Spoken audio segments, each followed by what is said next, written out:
chapter from your geography book, that is water resource. Class 10 students, be ready because today we are going to complete this chapter in one single go. Welcome on the platform, Diksha Vedantu, and I am your SST faculty. So my dear student, yes, this is the third chapter in number. We already completed resource and development, it is done. Then we completed forest and wildlife. The same is uploaded on the channel. You can go and watch. In this particular lecture, we will be completing water resource. What is the agenda of today's session? As always we do, first thing is to cover the NCERT 100%. So all the concepts in this chapter will be completed by you via this YouTube video. The second is the PYQ. See what I have done, beta.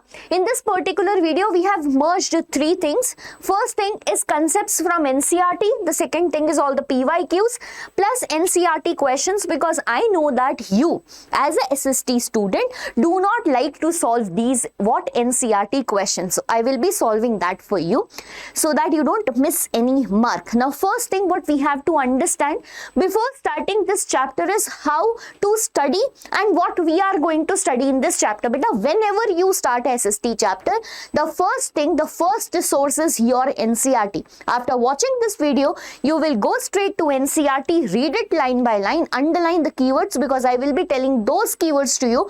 Meanwhile, the explanation. First thing you have to do that. Then you will be making your short notes, short, crisp, and lot you can say confined, and it should be very short with clear keywords in it.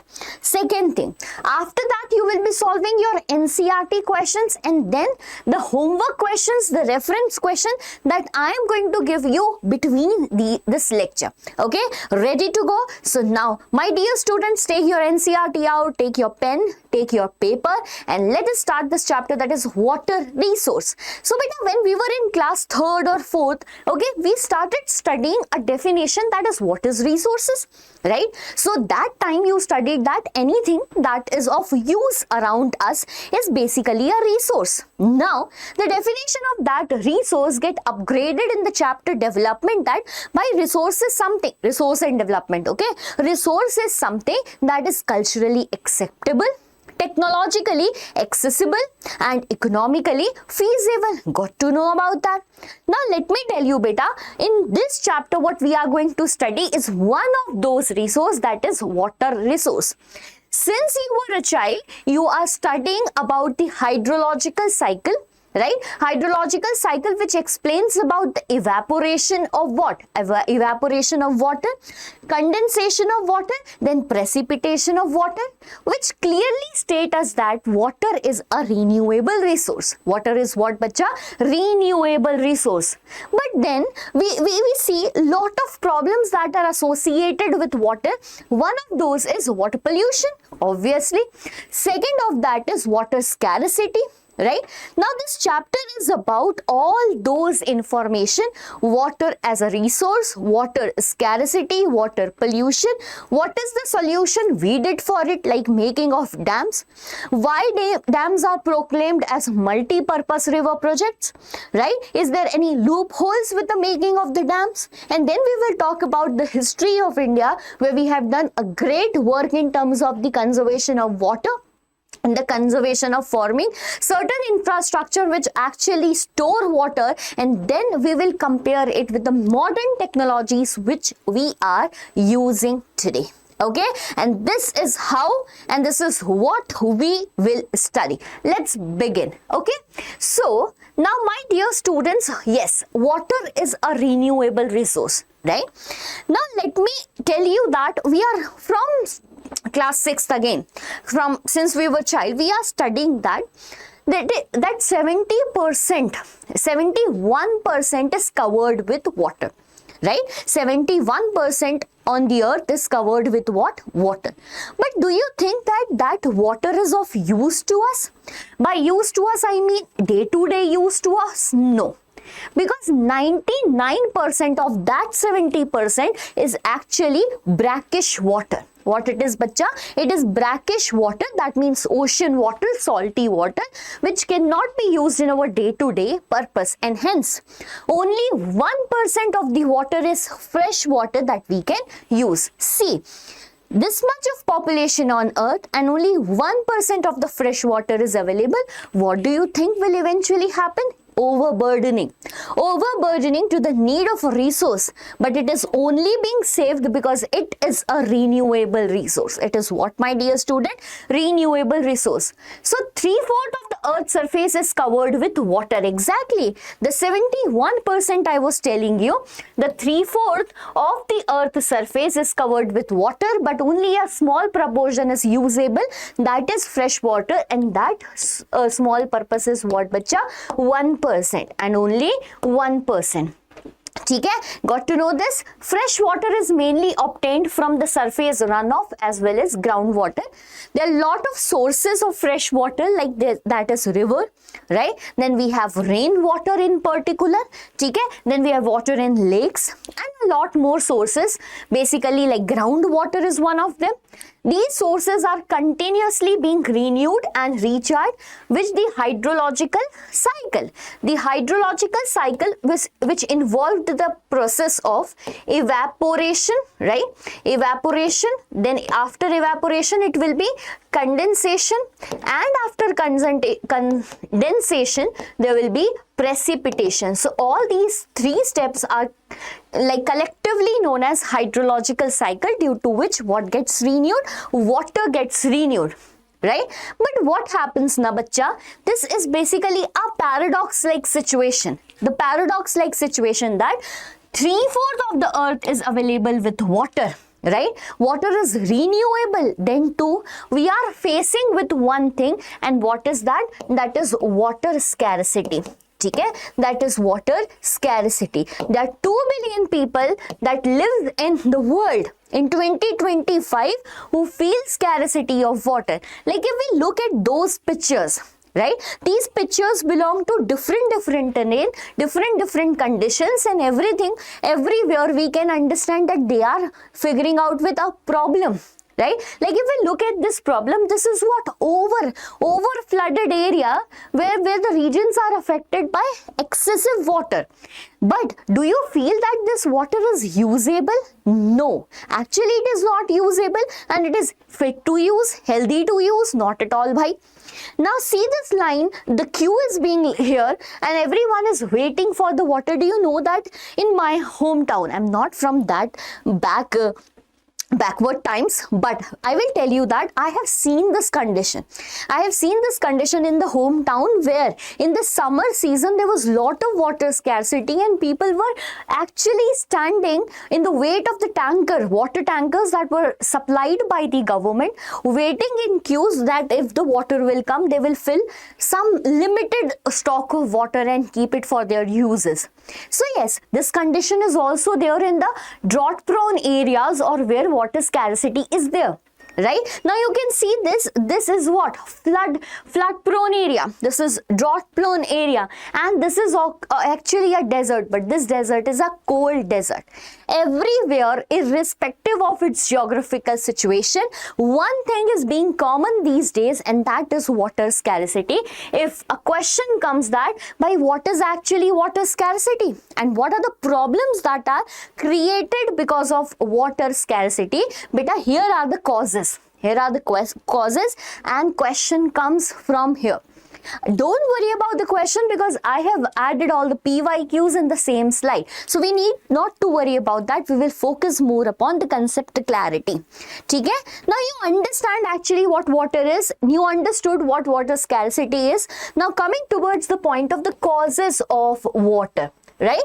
According to the NCERT book, there are 2 types of causes for water scarcity. One is quantitative, right? One is quantitative and the other one is qualitative. Qualitative. What do we mean by this, bhai? Quantitative means when enough quantity of water is unavailable to people.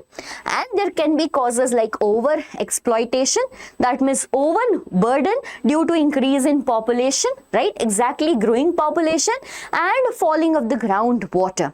Falling of what? Groundwater. Due to these three factors, what is happening, beta? Enough quantity of water which is required by an individual is not at all available.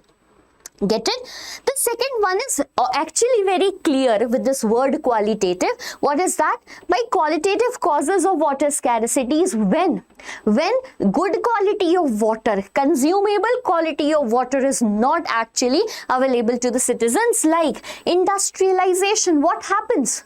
Whenever there is growth of industrialization, pace of industrialization, industries basically discharge what? Discharge their products, or what we can say, discharge their products into the water bodies directly, which actually what? Decrease or degrade the quality of the water. Right? Industries are heavy users of water and of hydroelectricity. One point is also that how are these big industries running? From where that electricity comes? It comes from hydroelectricity power. The second one is about urbanization. What happens when we will grow, when we will develop, right? We will shift towards urbanization. Behind urbanization, there are dense urban lifestyles. Yes. Actually, let me tell you one example, right? This is quite relatable. If we look back to some around 20 years, right? There was no culture of flats so far as it is right now. There were flats, but that was not that much of culture, right? Some around 20, 30, 40 years back, people were living in the houses which were made on floors. Okay, like if we talk about the houses which I have particularly in my hometown, but right now I have a flat. Now, difference I will tell you about the difference, not about my lifestyle. This is just an example relative to everyone, related to everyone. Now, the example is beta. What happened when we used to have one house over the land, the burden of the land was not more. In the same area now, there are different floors, 8 floors. Over these 8 floors, each floor contains 2 flats, more number of families on the same land. How is this whole building being worked? By the water that is available in the ground itself. Obviously, they are extracting the groundwater for the uses. Tube wells are being there, right? Or the water is supplied with the help of any river or anything. What I want to tell you is that beta, the same land was just feeding the family of 4, 5, 10 members. Now it is feeding many families at different floors. So what we are doing? We are actually overburdening the land. First thing is that. Why it is that? Because this is growing of population. The second is urbanization. Everyone from villages shifting towards the urban cities. Urban cities crowding it and creating a problem on that. Like if we talk about Bengaluru, if we talk about Chennai, both the cities which are on the verge of developed cities, or they are developed cities, are facing this problem of water crisis. Why? Because of the overpopulation. And one more thing I will tell you, beta, when there was our own house, we were very much concerned about the bills of electricity, very much concerned about that, do not use the water a lot, otherwise we will not get the water, and many more such things. Now what we are doing? We are giving maintenance for the month, permanent maintenance, fixed maintenance for the month, that by 1,000 rupees needs to be given to the owner or the person who is running that flats. Now what happened? When you give that maintenance, you feel ownership of yours on the water. Your taps are on, you're taking the shower for so long. What is happening? We are actually over-utilizing a thing. Like when people used to take bath with the help of one bucket and done. And now shower is on for 15 minutes, 20 minutes, sometimes for half hour. I know that it sometimes gives, it is very good when we are tired and we take the shower like this. But imagine what we are doing with the water resource. Getting my point? So that is also one of the qualitative factor, which is because of urbanization. Then we have irrigated agriculture.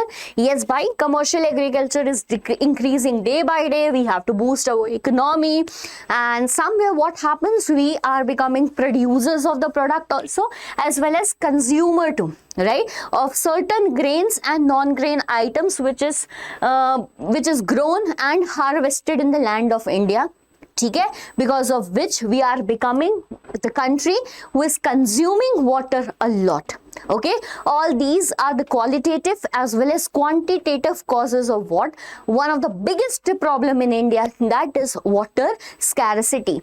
How the question will come from this topic? Right, the question will come. Before that, let me tell you, beta, bad quality and quantity leads to scarcity too, and hence government intervened in this. There are certain boxes that are given in your NCERT which we have to not miss for sure. If you are thinking that ma'am, boxes are not going to come, no beta, there are important schemes here given in the book. The first one is Jal Jeevan Mission. What is JJM? That is Jal Jeevan Mission. Okay. Now, it can come as a 2-marker question that explain Jal Jeevan Mission, or for majority, MCQ can come from this topic, or 2-marker question, very short question. What is Jal Jeevan Mission? Basically, this is a mission started by central government to provide assured potable piped water. You know what is potable? Covered piped water to every rural household, which place particularly rural household, at 55 liter per capita per day. By here, per capita means per person on long-term basis. Now, beta, whenever certain schemes or certain definition comes from geography or from any of SST subject, we need not to change the keywords. You have to learn it along with me. What is JJM? The full form is Jal Jeevan Mission. Jeevan, that means long-term. You have to remember it likewise. So, this is the scheme started by government to provide assured potable piped water. Potable piped water, where? To rural household. Kitna? At 55 liter per capita per day at long-term basis. Got the scheme? Done? Very good. The second one is Atal Bhujal Yojana. Bhujal, again, Bhujal is what? Groundwater. Okay? So it implemented in 8,220 water-stressed gram panchayats across 7 states. What is the key aim of it? So that it can bring behavioral changes from consumption to conservation and smart water management. So this scheme basically is introduced with the objective that it can even bring the behavioral changes within the humans, because sometimes, a lot of times, only we are wasting the water. And the second thing is that we can introduce smart ways to manage as well as conserve the water resource. Okay, getting the point? So, water scarcity, the solution to water scarcity that is given in our NCERT book is these 2 schemes which are introduced by the central government. Right? Now, coming towards the part of the question which came as a PYQ, right, in CBSE 2020 as a 3-marker question. That is, what is water scarcity? Mention its any 2 main causes. You will start with the definition that it is shortage of water relative to its demand. Availability varies over space and time, so it varies from state to state due to variation in seasonal and annual precipitation. Obviously. So this is what water scarcity is. Beta, this question is very much clear for 3 marks. How you have to understand, and the word limit should be in a manner that you give 1 point to what is water scarcity and 2 point to what it is causes. And this is how 3 accurate points can make you or give you how many marks? 3 marks. Okay. Now come towards the first cause. In the first cause, I will suggest you to pick those points which are qualitative in nature, or in the first part you can take quantitative in nature, any one of them, and the second one in the second cause. Okay. Like here, over exploitation, excessive use of water, overdrawing groundwater for irrigation in dry season is basically quantitative cause of what? Quantitative cause of water scarcity. And the next point, however, we will discuss about the qualitative cost. Okay, qualitative cost. So this is how you can frame your answer in a manner that the points are not matching with each other and the examiner gives you full point. Getting my point? Chalo, very good. Now moving ahead with the chapter beta. After water scarcity, we have to understand that what is being done up till now to conserve the water as a resource. So not today, but as a part of this, like as a part of Indian history, water conservation has been taken so seriously. We will talk about the centuries back. We cannot think of the development done. We will talk about that also. But let me tell you, one infrastructure that comes in mind when we talk about water is dams. Right? Is what beta? Dams. Now, think about it very nicely. Ganga river is flowing. Brahmaputra river is flowing. They are merging after West Bengal in Bangladesh and then moving to where? Moving to Bay of Bengal. Merging to what? Bay of Bengal. These two rivers, which are actually the source of fresh water, merging into Bay of Bengal. Don't you feel that we should use that water? Now, the point is that, ma'am, if we stop the flow, it can create disaster. Why we are not stopping the flow? What happens during the monsoonal time, right? During the monsoonal time, these rivers are over flooded. Because they are over flooded, the water come beyond their width, obviously beyond the river basin, and it enter in the alluvial plain. Yes, when it enter in the alluvial plain, it causes flood, which actually affects the social landscape too. Obviously, in that sense, what is happening, beta? Some of the water is restored in the ground, but some of the water is wasted. And that is also affecting the social landscape. And hence, the time when the river is not having this much of water, there will be times when the people around there will face scarcity. Like when we're talking about Ganga and Brahmaputra, those are perilineal rivers. They are flowing throughout the year, but there are a lot of rivers in India, those who are not originated from glaciers and are not perennial. What will happen when that river will dry? The people around them, they are dependent on the same river for irrigation, for agriculture, and a lot of things from their day-to-day uses. What will happen then? And hence, this feature came, this infrastructure came, that is known as dam. Now, what is dam actually? Dam is basically a barrier. See in this picture, a river was flowing naturally. In between that, we made an infrastructure as a barrier across flowing river that obstruct, directs and retards the flow, often creating a reservoir, lake or impoundment. Most dams have a spillway or weir through which water flows. So basically, they are obstructing the natural flow of river, right? Storing the excessive water during the time when the water is more, storing it so that it can be used later. As this is obstructing the flow, whenever the water comes out of this dam, this structure, what will happen, beta? It will come out with a great speed. When it come out with a great speed, what can happen? This mechanical force can be converted into tidal force, and hence we can generate electricity. And this type of electricity is known as hydroelectricity. Clear to all of you? Now coming towards the point, beta. This dams, right? The constructions of these dams are often termed as multi-purpose projects. Okay, what they are termed as? They are always termed as multi-purpose projects because they are not just fulfilling one purpose of storing the water, rather there are lot of purpose. Like this water is further used for irrigation. This dam basically diverts the flow of water, and the water is then used for irrigation purpose a lot. We have electricity generation as one of the objective, domestic and industrial water supply, obviously, flood control. Flood control during the time when the river flow is with high pressure, the water is so much and it can it can affect the nearby floodplain area. At that time, it can retard the flow of water. Okay. Then we have recreation, inland navigation, fish breeding. It can help in fish breeding because it is used for all these purposes. This is basically termed as multi-purpose projects. Right? Getting my point? But one of the best example of the multi-purpose project is Bhakra Nangal. Bhakra Nangal is basically on the river that is Satluj Byas. This is one of the 5 rivers in Punjab.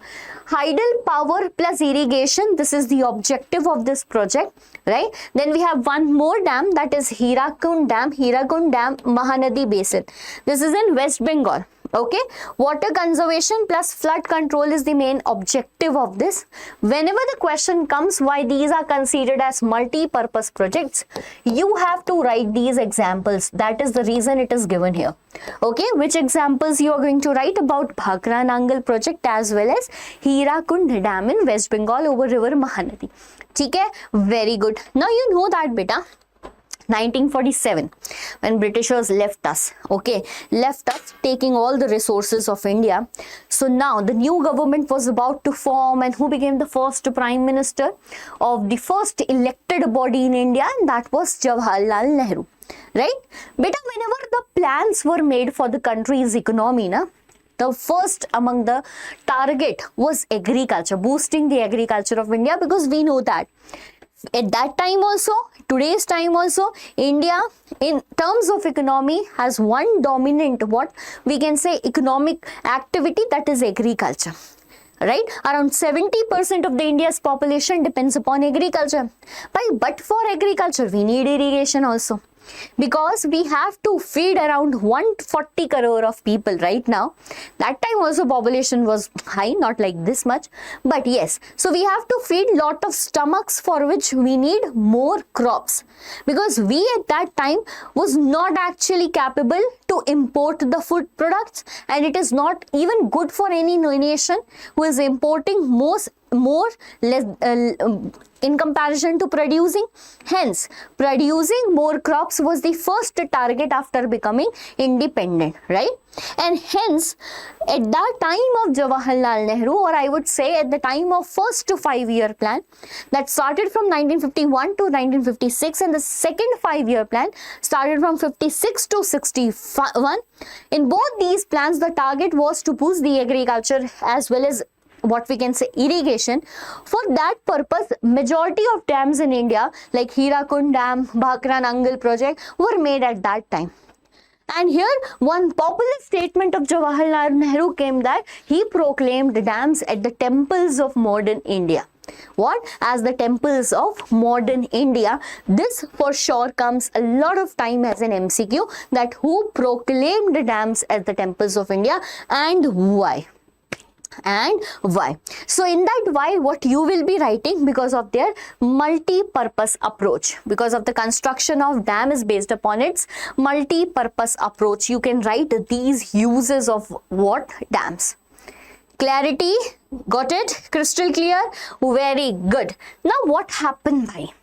What happened whenever any of the construction will be done, right? We will construct it with a very good objective, but do you think that it will always fulfill its objective? No. There are a lot of limitations with the constructions of dams also. But before moving to that, let me tell you, beta, it is not just a modern India concept. Rather, there were certain hydraulic structures in ancient India too. Right? There were certain what? Hydraulic structures in ancient India too. Hydraulic, again, water conservation purpose of constructions. Like if we go back to 1st century BC, by 1st century BC, when Mauryan dynasty was ruling India. Okay, if you remember any of it. Now you might be thinking, ma'am, we are already fed up of history and you're bringing history or in geography. थोड़ा सा, ठीक है. So here first century BC when Mauryan dynasty was ruling. So there is a place Shringverpura near Allahabad, right?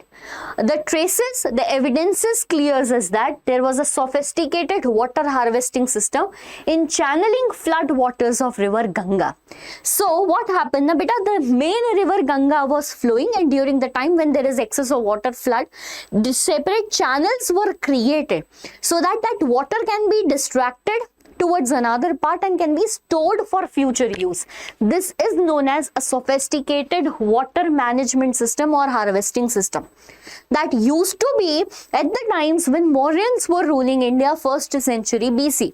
We have one more example from the Mauryan times, Chandragupta Maurya, who created a lot of dams, lakes and irrigation system extensively.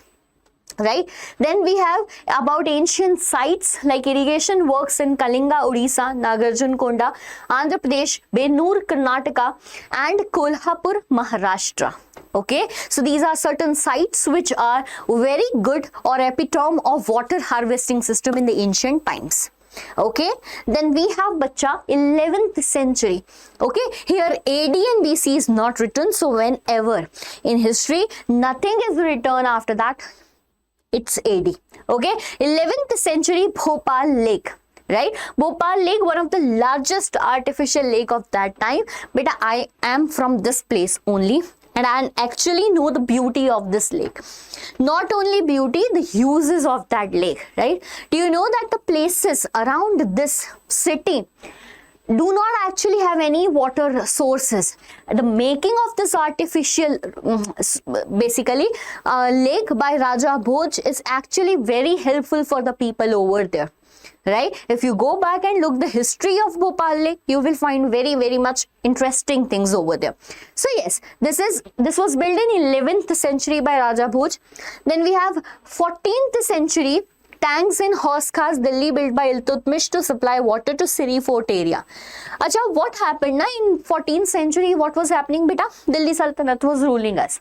So Hauz Khas was a place where all those discussions of the ministers were taking place. Siri Fort was made, right? Siri Fort was basically made to, what we can say, to protect Delhi Sultanate from the invaders coming up from outside. Like during this time, Mongolian invaders were coming a lot. So Alauddin Khilji was person who started making the Siri Fort one of the strongest fort of Delhi Sultanate. What we are just telling that there were a lot of army being stationed at Siri Fort who were using the water that was supplied from the tank in Hauz Khas. Okay? And this was built in 14th century. So basically the conclusion of this slide is that beta, there were hydraulic structures that were present before making of dams in ancient India too, and it belonged to 1st century BC. What we have to remember, Shringverpura, sophisticated water harvesting system. One point, learned what? 1st century BC, Shringverpura near Allahabad, water harvesting system, sophisticated. Chandragupta Maurya time, he built various dams, lakes extensively. Then third point, ancient sites, we will talk about here Kalinga, we will talk about Benur, Kolhapur, etc. 11th century, what happened? Bhopal Lake was made. It is one of the largest artificial lake in India. Last but not the least, that is 14th century Hauz Khas mein tank tha. There was a tank in Hauz Khas built by Iltutmish to supply water to the Siri Fort area. Get it or not? Yes. So these are the hydraulic structures during the time. These are the hydraulic structures during ancient India. Okay, let's check how the question can come from the last topic what we have studied is, why did Jawaharlal Nehru proclaim dams as the temples of modern India? By explain. Yes, so what are the points you are going to put? This came as a question in 2019 as a 3-marker question. Can you see the frequency? 2020 a 3-marker question, 2019 a 3-marker question. However, the pattern is changed and a lot of time 5-marker question also came from this particular chapter. Okay, so the answer will be, by multi-purpose projects were launched after independence as a vehicle of national development and progress, overcoming the handicap of the colonial past. I started from this only. Next is, they would integrate the development of agriculture and the village economy. Obviously, With rapid industrialization, growth of urban economy, serving many sectors at once like irrigation, power, flood control and water supply. Okay, so these are the exact points which you can put in your exam and you can see that you're getting full marks for sure. Okay, chalo. Next is about major dams of India. This is a task. This is a task which we have to complete today in this video itself, right? I hope this is clear to you. If not, beta, open your NCERT. Take your book, Water Resource. Open the chapter Water Resource. You will find the map work in your book itself. So what happens now? Why this particular topic is quite important? Because this comes as a for sure map work. Okay, for sure map work in your class 10. So beta 3 marks of map work comes from geography. How many marks? 3 marks. And in that 1 mark will be sure these dams. Okay, 1 mark will be sure these dams. Now what you have to learn? What you have to learn is, now take a page, write the name of the dam. Write the name of the dam. Okay, write the name of the river on which this dam is being made. Okay, name of the river on which the dam is being made, and write the state that this dam is being made. Okay, so what you are doing right now is to make a list of all those states I am going to name right now. Dam, river, state. Okay, dam, river, state. When you mark it in the map work, you should know exact locations of them.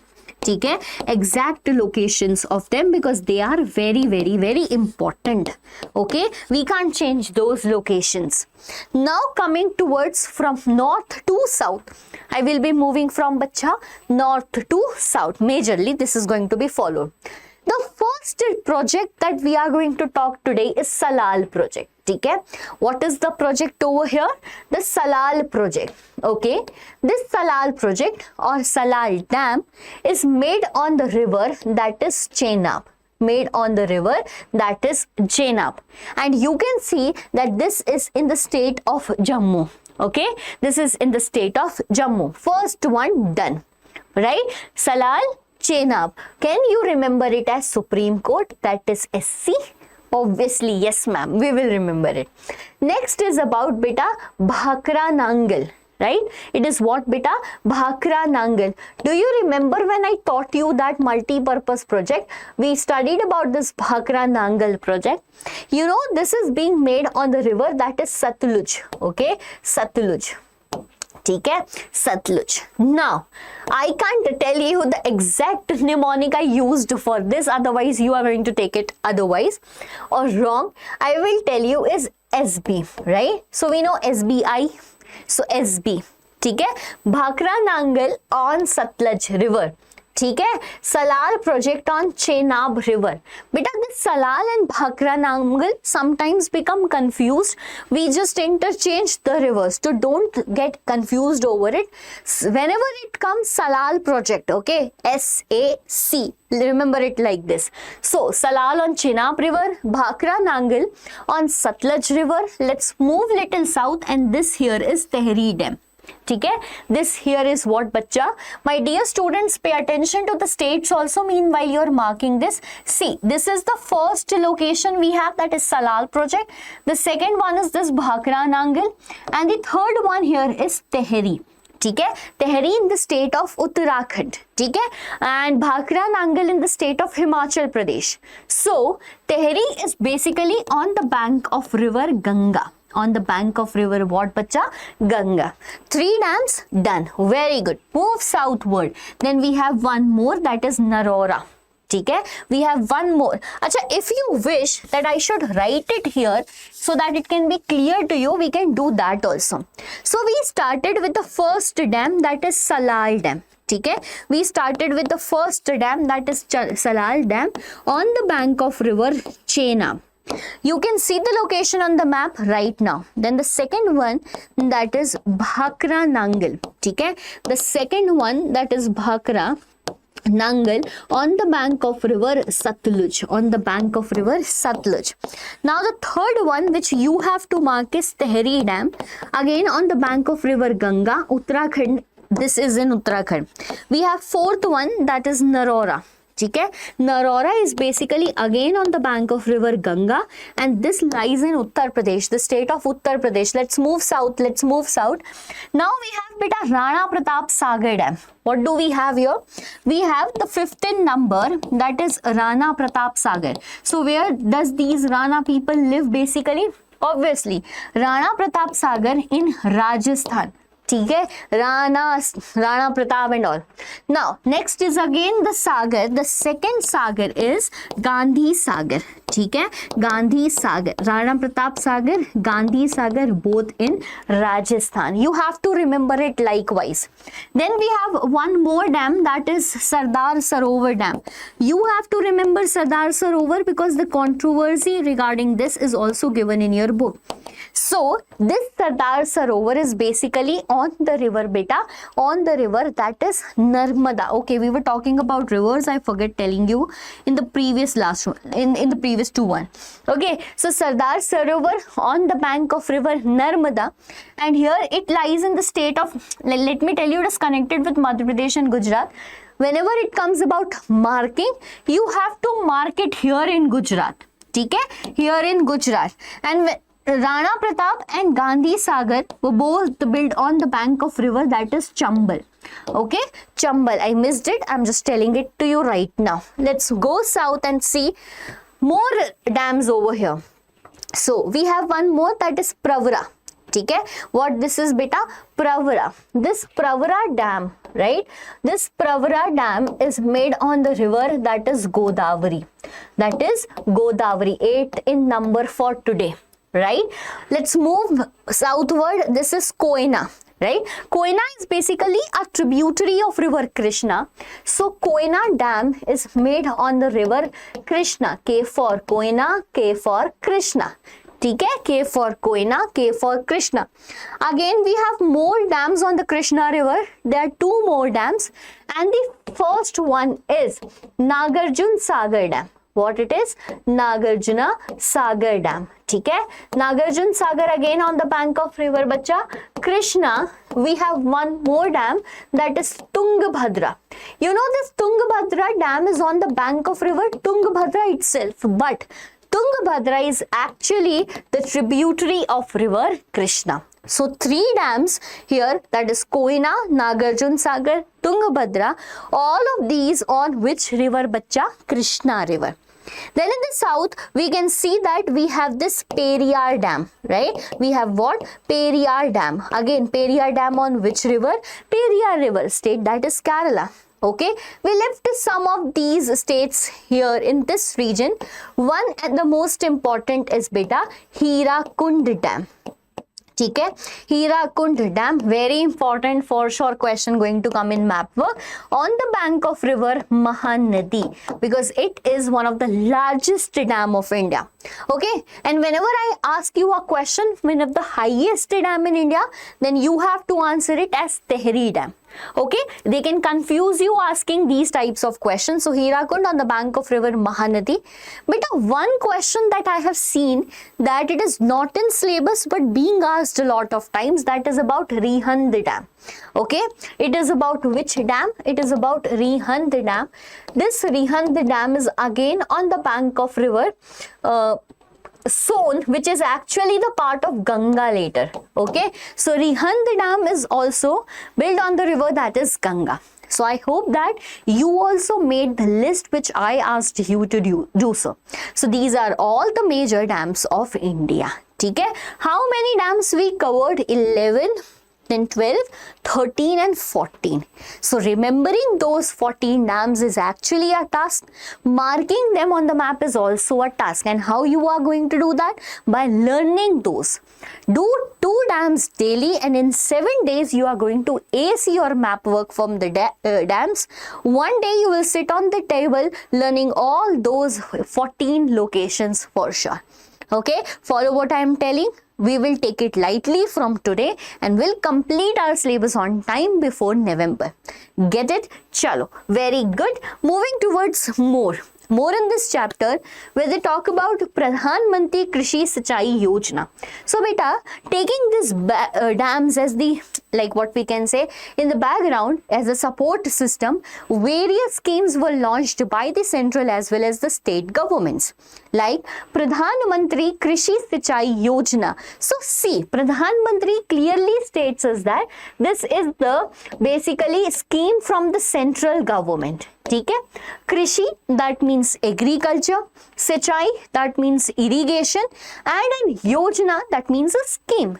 So basically the scheme is to ensure, okay, the scheme started by the central government is to ensure access to some means of protective irrigational, सिंचाई, okay, irrigation for all agriculture farms in the country. Obviously, right, sometimes beta the question will come, explain Pradhan Mantri Krishi Sinchai Yojana, and you will be like, oh my god, I did not study it. That time you should use your common sense. Why? Pradhan Mantri, the scheme is started by the central government, Krishi Sinchai, to ensure irrigation to all the agriculture farms in the country. Getting my point? So easy it is. Next is about Sardar Sarovar Dam. So what happened, beta? So see, I'm just drawing a rough, what we can say, a rough map of MP. Here from Amarkantak, very rough although it is, here from Amarkantak starts a river. ठीक है बेटा, in the north there are Vindhyan mountains, right? In the south there are Satpura mountains. So these are block mountains if we studied very nicely in class 9. If I'm saying if, I have a doubt. So there is a river flowing in between, that is Narmada river. Here it will be state of Gujarat. ठीक है, here it is state of Gujarat. Actually, like moving to Gujarat, it then merges with Arabian Sea.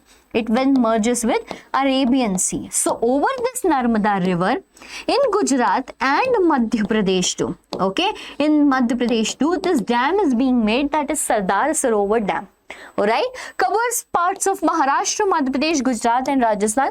So it provides water, irrigation, day-to-day supply to these states of Maharashtra, Madhya Pradesh, Gujarat and Rajasthan.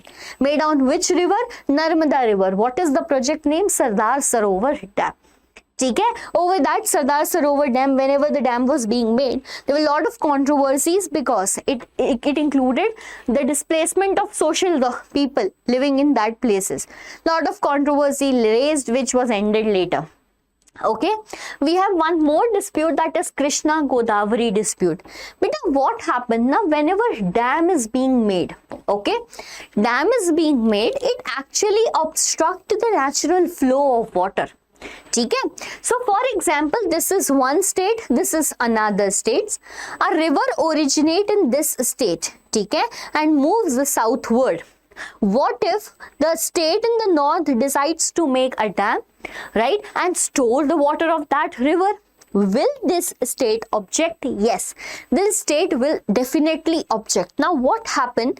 Let me tell you, beta, you are in class 10th and you now know what is union list, state list, etc. You learn the chapter federalism. Irrigation and agriculture is a state subject. It is a state subject. Now when something is a state subject, central government cannot intervene in that. So what will be the condition when two states are fighting over water disputes? Beta, they said that in that case you will not either reach to the High Court nor you will reach to the Supreme Court. For that, a separate water tribunal will be made. Okay, water tribunal will be made that will solve those issues. Right, and you know that in India there were a lot of issues being raised, and for that particular purpose a separate body was made, water tribunal, and then it get what dissolve. Getting my point? Now what happened? Objection raised by Karnataka and Andhra Pradesh over this dam built on Krishna and Godavari river. It is regarded the diversion of more water at Koyna by Maharashtra government for a multi-purpose projects. So if we go back and look at the map of India, you can see this is Koyna river. Okay, this is what, bacha? This is Koyna, the part of Krishna river. Okay, now what was happened? Maharashtra started building a dam over here, which was now objected by the state of Karnataka as well as Andhra Pradesh, because the river naturally flow from that region too. and hence a dispute was raised which was solved by a water tribunal. So by this I am saying that these all things can happen when a dam is being constructed. But now let me tell you the harsh reality that dams, right, are like scrutinized a lot right now, and a lot of opposition comes in the way for the construction of the dam. Why? But they are the temples of modern India. Okay? They are multi-purpose projects. They are used for irrigation, they are used for agriculture, controlling flood, recreation, inland navigation, and a lot of uses are there. Then why does it comes under scrutiny? Because it have limitations too. Why are dams being opposed in the modern India? Because it have limitations too, and a 5 marker for sure question comes from here. Okay? A 5 marker for sure question comes from this topic, that why are dams under scrutiny in the modern times. But we made the dam with an objective to control the flood. We made a dam that because it will store the excess of the water in river so that it can neglect the chances of flooding. Now you know what happened? It is actually causing flood. How we are going to understand are those points listed here. The first is river ecology, right? How river ecology? Beta, river, air, groundwater, wind, and everything are the natural things, right, which is actually not governed by humans. But when humans started governing it, what will happen? Disaster will happen for sure. Okay? We can't like control the natural things. What happened? This damming affect the natural flow of the river. But what happens now? These rivers are coming from long distance.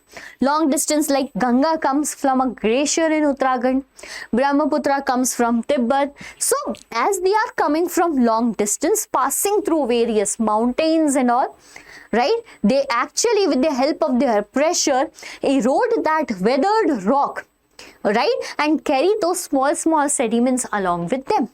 Now, in that carrying of sediments, they come across various landforms. Sometimes they deposit it, sometimes they carry them naturally. But now what happened? You made a dam on it, right? You made a dam on it. It will actually obstruct this new natural cycle. Okay? What happens? It leads to poor sediment flow. It leads to what? Poor sediment flow. As it is obstructed, the sediments are not being carried in the same way. Okay? Now what will happen when the river will flow and there is an obstruction as dam? The river will start what? Beta, depositing it in the river basin or the reservoir basin. Okay? Here it will get deposited. What will happen? Sedimentation at the bottom, rockier stream beds, poor aquatic habitats for obvious. Achha, one more thing that we have to understand is beta, whenever there will be lot of sediments being deposited at a single place, it will reduce the width of or the capacity of the water of the river basin to hold that water, and then water will overflow. When water will overflow, what will happen? Flood will happen. The objective for which dam is being made is closed here itself, flawed here itself. Getting my point? Second is about fragmented rivers. When there will be lot of fragmentation because of this dam construction, this will be difficult for the aquatic fauna to migrate, especially during the time of spawning. Then we have submergence. Beta, whenever any such infrastructure is being made, lot of vegetation gets submerged into it. Even affect the social life of the people also. Displacement of the people also. It ironically causes flood. Because dams are built to control floods, have even triggered floods due to sedimentation. The example I just told you over here. So ironically, it was made to control the flood, but it is causing the flood more often. Okay, next is about land degradation, floodplains deprived of silt, natural fertilizer, extensive as it creates soil erosion.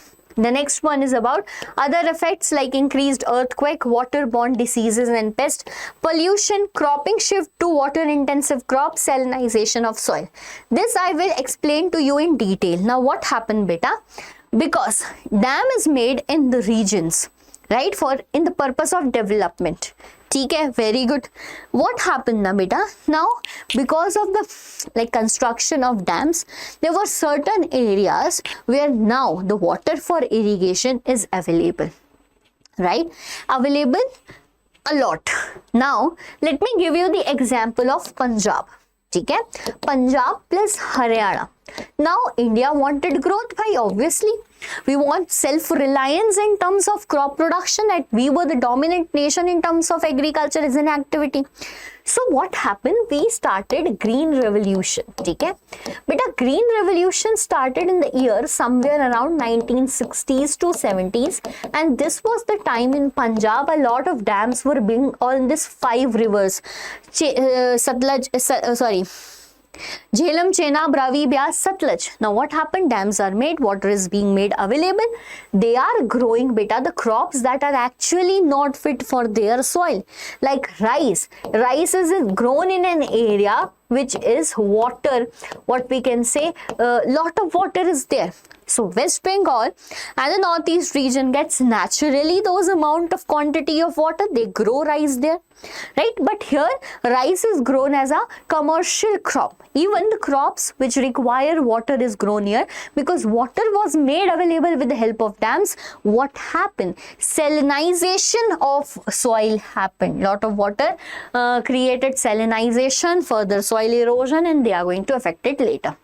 They are getting affected now also, but more effects will be seen. Okay? So these are the reasons due to which dams comes under scrutiny beta. Very, very, very important question from this chapter. Mark my words, it is going to come. Okay, now is there any PYQ? Yes, CBSE Board 2025 marker question. Compare the advantages and disadvantages of multi-purpose river projects we just studied.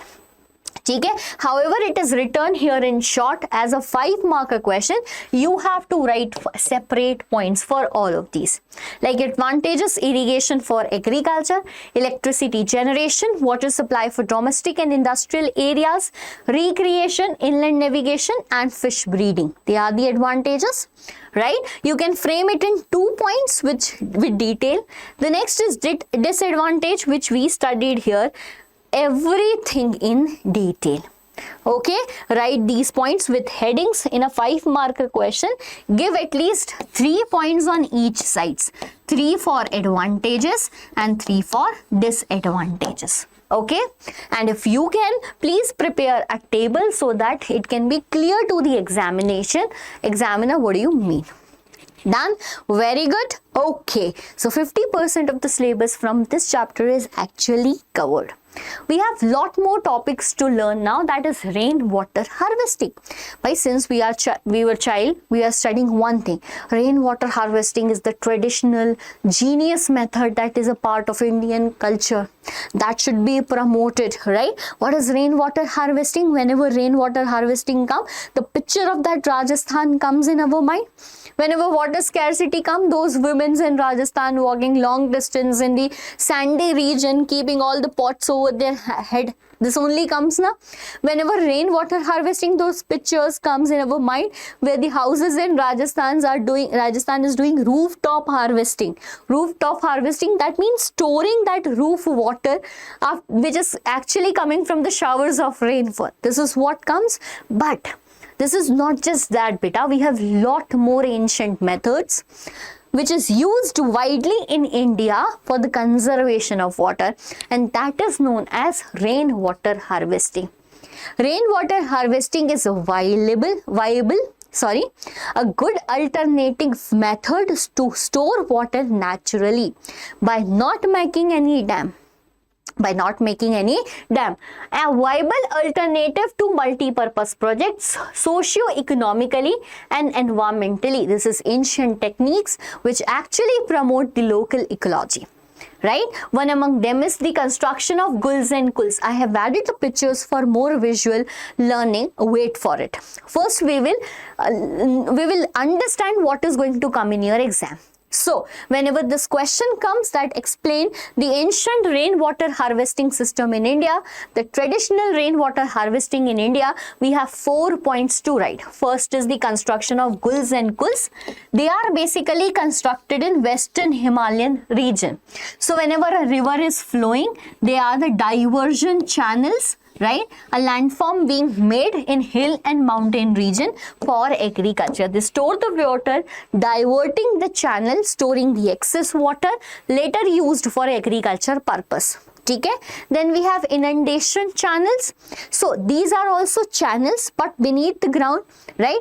For floodplain areas where they can store the flood water developed to irrigate fields using the flood water itself. Then we have rooftop harvesting in Rajasthan. Everyone know about this. Khadans and Johads in again Jaisalmer and Rajasthan. So field converted into rain-fed storage. What happened? They will just they will create this boundary with the help of soil and they will fill the water over here. Okay? Make it rain fed so that the soil absorbs, it gets moistures because of the water standing over here, and then the crop can be grown.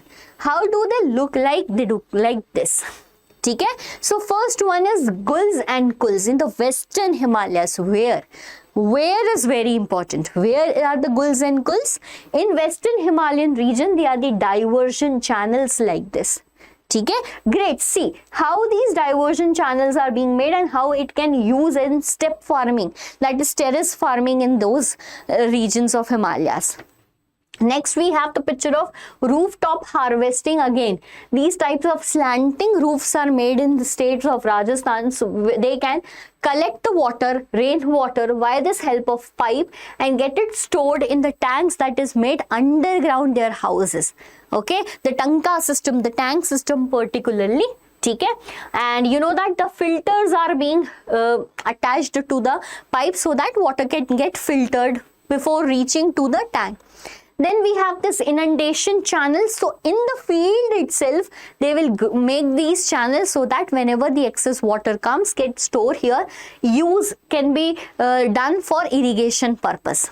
The next is about khadans and johads. So in the land itself, the soil boundary is being made and it is being water fed so that it can moisten the soil. Get it? Now we will talk about the popular tanka system of the Western Rajasthan. Okay, the popular tanka system of where, bacha? The Western Rajasthan. So in the semi-arid region of Rajasthan, okay, where the districts such as Bikaner, Falodi, Barmer, almost everyone use this traditional system of tanka. Tanka basically means tanks. Okay? So what do they do basically?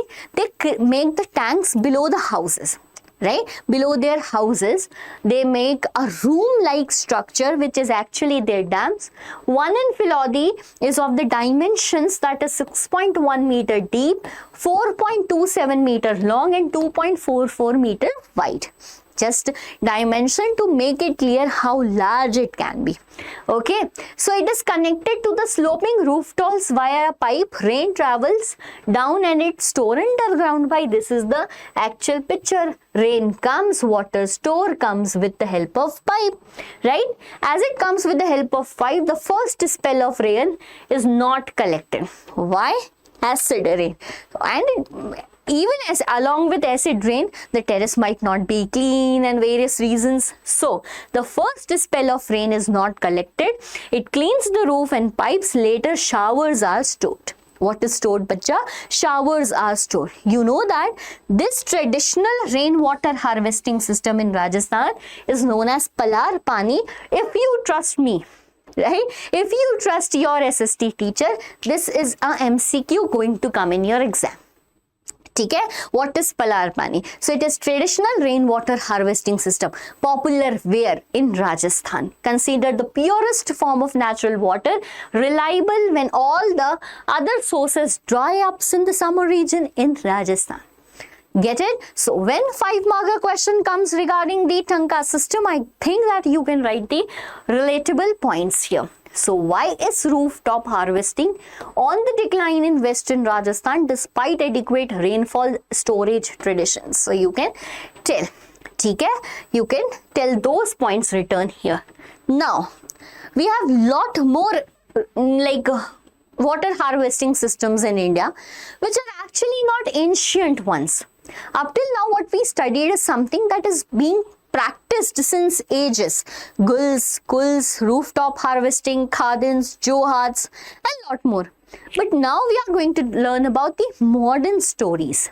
Okay, modern stories of rainwater harvesting, in which we have a place Gendathur from Karnataka. Okay, what they did basically, 200 households in this remote Mesuru village installed rooftop systems. See, the method is old only, but this is something done by the people in the modern times, and hence we are counting it as modern stories. What they did, 200 households in this remote Mesuru village installed rooftop systems with 1000 mm annual rainfall and 80% efficiency each house. Each house collect 50,000 liters of water per year. Isn't it crazy? Yes. So village earned the rare distinction of being rich in rainwater.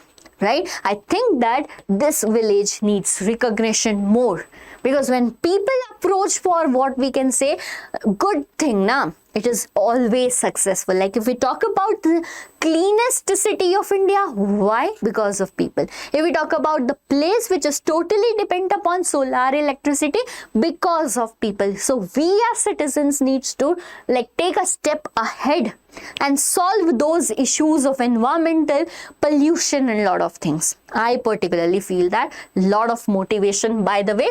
Okay, so the next place is Shillong, Meghalaya. Now, why this is an irony? This is an irony. We are talking about the northeastern region in the chapter water resource, in the topic water conservation, which they actually don't need, bhai. Northeastern region of Meghalaya, which consists of Cherrapunji, Mawsynram, these are the places, these are the wettest places in India, right? Then why we are talking about the conservation? Because in the wettest place, the rainfall is with speed. When it is with speed, water flow away, mixes with river, eventually to the ocean. Like if you know that, it is always being said whenever we get the rainfall. I am being told by my grandparents and elder people that whenever the river is slow, it is actually adding to the groundwater. But whenever the rainfall is very, very, very fast, not river, okay, rainfall, sorry. When the rainfall is slow, it actually adds more to the groundwater, absorbs more in the ground. But when the rain is quite faster, what will happen? It will create a runoff. Now what will happen? Fresh water wasted. Okay, it did not add anything to the groundwater. This is what happens in Cherrapunji and Mawsynram, 55 km away, get the world's highest rainfall, yet Shillong faces acute water shortage. Nearly every household harvests rooftop harvesting, meeting 15.25% of household requirement with this harvesting system. Okay, the next is beta Tamil Nadu, right? Tamil Nadu the first state in India to make rooftop water harvesting structure compulsory for all houses with legal provisions to punish the defaulters. That's very good that every house when being built, it needs to be attached with this particular feature of rainwater harvesting, rooftop harvesting. Very good, compulsorily done, will be charged. Very good. Recharge technique. Now, this recharge technique is very, very important. Rooftop water collected by PVC pipes filtered with sand and bricks, stored in some for immediate use, excess sand to abundant, dug well, hand pumps to recharge groundwater. What they are doing? So, providing a way to the water that it goes back to the ground. Okay, that's very good. Again, we have one more fascinating story of bamboo drip irrigation. This is from Meghalaya. Okay, so this practice is done in Meghalaya, beta. So it is an age-old practice, 200-year-old system of tapping streams and spring waters using bamboo pipes. Okay, I will visually show this to you. It will more be clear. When we see bamboo, beta, it is a hollow type of structure. Right? From between, water can easily be transferred. okay, or moved. So tapping the streams, lot of streams of Brahmaputra in Meghalaya, na? So tapping those streams and spring water for obvious, rainfall also is there, okay, with the help of these bamboo pipes. 18 to 20 liter of water enters the bamboo pipe system, very good, gets transported over 100 of meters by gravity. Obviously, the flow is made in a way, the slope is made in a way that it facilitates the movement of the water. Very good in the hilltops. And finally, reduced to just 20-80 drops per minute. Do you know that when it is being like discharged in drops, either it is getting into groundwater or it can be used in irrigation purpose effectively, very nicely particularly, right? So flow is controlled by manipulating pipe positions, channel sections, distribute water in branches, the last section drop waters near the plant roots. Okay, near the plant roofs. If pipes cross a road, they are taken high above the land. So whenever there are roads or constructions, right, infrastructure, so they are being taken above the roads. Let us see it visually. How does it looks like? So this is how it looks like. See, whenever there was a construction, so it is being attached above the road level. You can see how one bamboo is cut into half and then joined to the another one. Okay, like it is carrying a lot of water along with it. See, this is how it is traveling and taking the excess water and stream water to the places where it is needed. And this popular structure is known as drip irrigation system, popularly used in the state of India, that is Meghalaya. Ma'am, does the question comes? Yes, because it came in 2016, 3-marker question. How is the bamboo drip irrigation system practiced in India? You will write the way as I explained it and tell to everyone by Tanvi Mam explained it in a very good way, and I will score full marks in it. Okay, cool. Chalo, the whole chapter in just 6 boxes what we studied from starting, because yes, the chapter is over. Okay, so we started with the explanation about what is water resource. Is it a renewable resource? Okay, yes, it is a renewable resource, but in India we are facing an issue, that is scarcity of water. Okay, after that we learned about the construction of dams which are popularly known as multi-purpose projects proclaimed as Temple of India by our then Prime Minister Jawaharlal Nehru.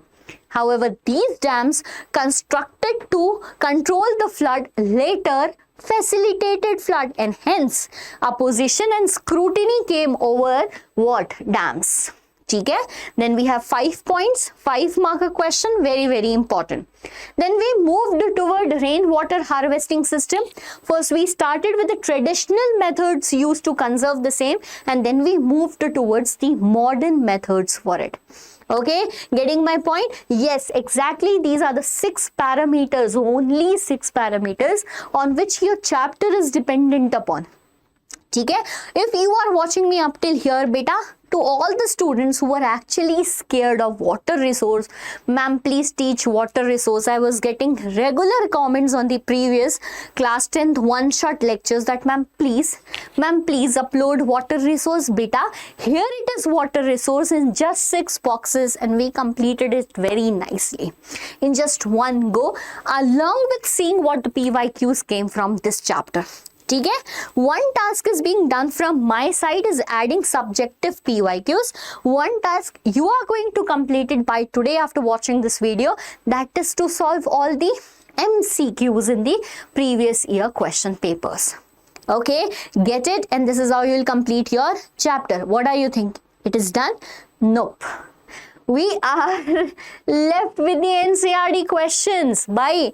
Don't rush, don't move without solving this, because this is what you do every time.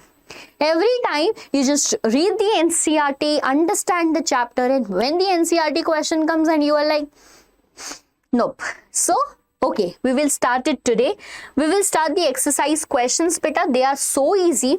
See, in SST, you are blessed that you don't have a lot of questions, but you are not also blessed because the question then comes from between the chapter and then again you get confused. So, here the question is an MCQ question.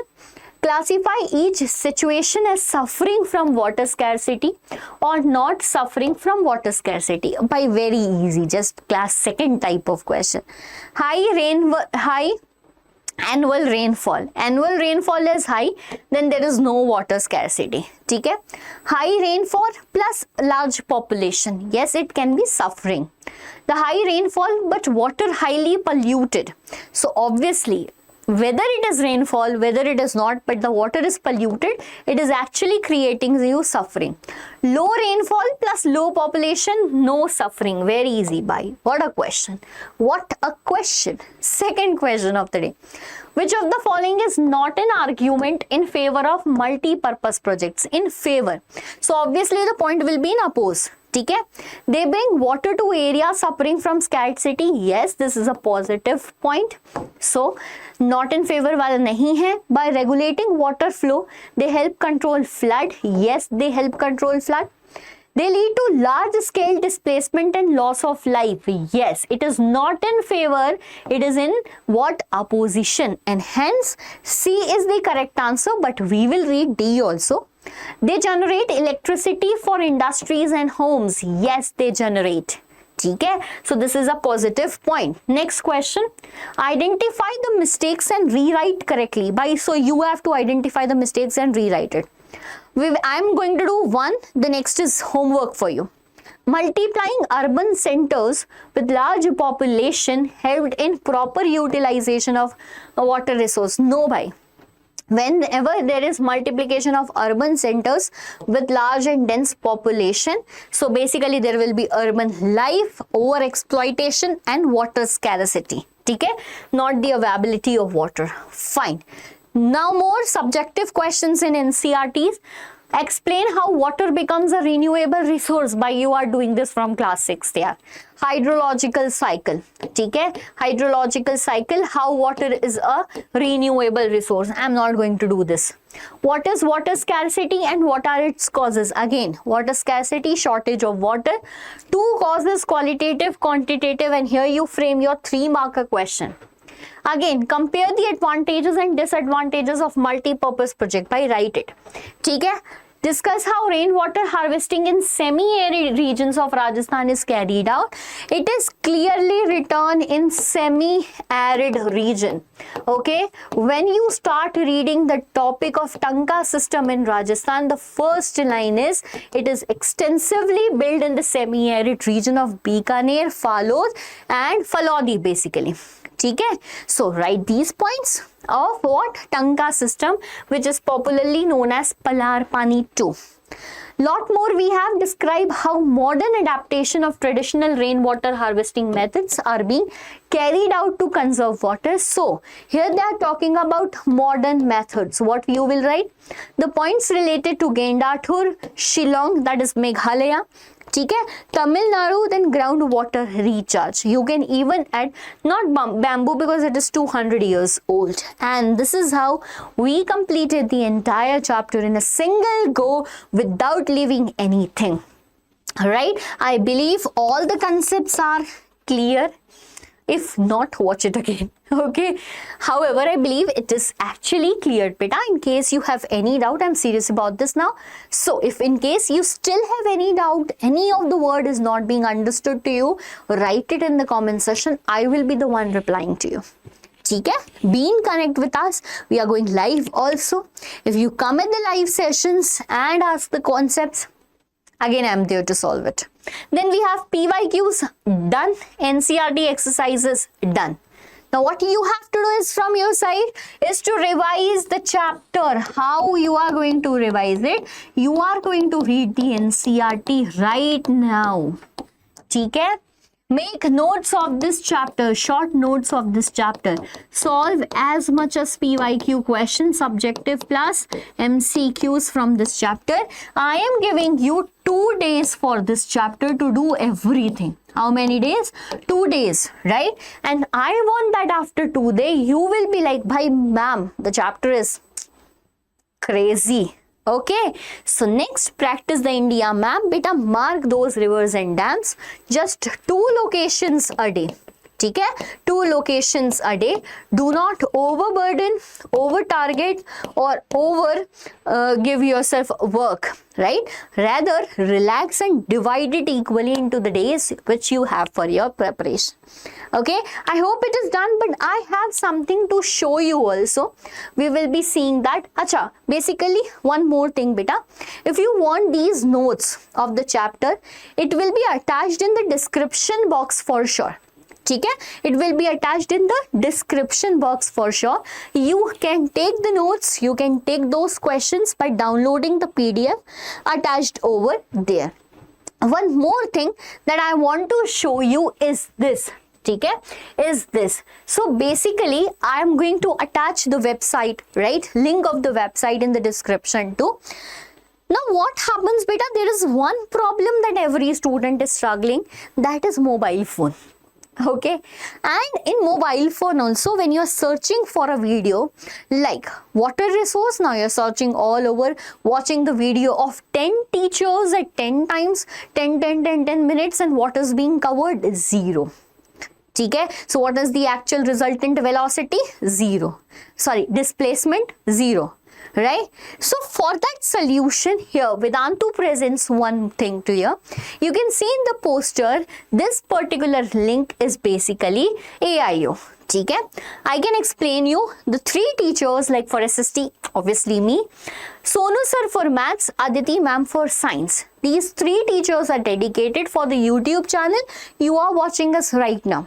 Right? If you just click this link, you will find this page which is actually dedicated to the students of class 10, where they can buy this course just at rupees 0. Actually, this particularly course is what? Classes by the teachers, as you just see that. Classes by master teachers. We are the master teachers, where we discuss about previous year questions, from where you can get digital study material easily available. You need not to struggle with the links here and there. Handwritten teachers notes after class, everything will be provided to you on the same platform. And one very crazy thing in the same, what we can say, platform is the batch schedule and syllabus. That's crazy. But on YouTube now, you're not aware about when the classes are going. You're not aware about when the classes will be uploading, because actually there is not that provided a schedule. But here what will happen, if you want to know when my next social science and what topic of my next social science will be, you can go and view the schedule. See here, 14th of July, I recorded a video, uploaded it on YouTube, which you can watch it here without destruction of multiple notifications from YouTube, right? As well as those ads and lot of things. What you can do is to watch here power sharing in democracy SST with a particular schedule. Like I did this July 14th. You have the plans for further also. The classes will be scheduled. Okay, I am the one who is not given the plans to them, so I am the culprit. Okay, here the same is for science and maths too. Same is for my science and maths too. You just need to buy this at just -0 actually and get all the benefits. The same page is also made for class 9. If you have someone, right? If you have someone who is in class 9, can share that with you. No notifications, no ads, just link to the direct lectures which you were finding and struggling on the YouTube channels at this platform of Vedantu. Right? Now I hope everything is clear to all of you beta. Let me also share you the YouTube channel which you are watching right now. Beta, we are Diksha Vedantu CBSE English. Yes, Diksha Vedantu CBSE English. Okay, let's go to Diksha Vedantu bhai. Wait, this is our channel. ठीक है, दीक्षा Vedantu CBSE English, dedicated for students of class 9, 10, 10, where we explain everything in English. What I want to tell you is that beta, these are the videos in which we are teaching you class 9, 10, 10 with one-shot lectures, all the important videos. And one fascinating thing is that one of the teacher is live every day with the program that you are being benefited for your class 9th and class 10 journey. ठीक है, so you will find a lot of things. Playlist is organized in a manner like this for class 10 students who are finding the lectures. For SST, this is the playlist, class 10 CBSE 26-27 SST one shot series. Okay, find all the lectures over there, and what I can say is enjoy learning with Diksha Vedantu CBSE English. Thank you for watching this video. I hope you are going to come in the next video also. Bye bye, take care, do the hard work. If in case you need me, I will be there, just a comment away. Bye bye.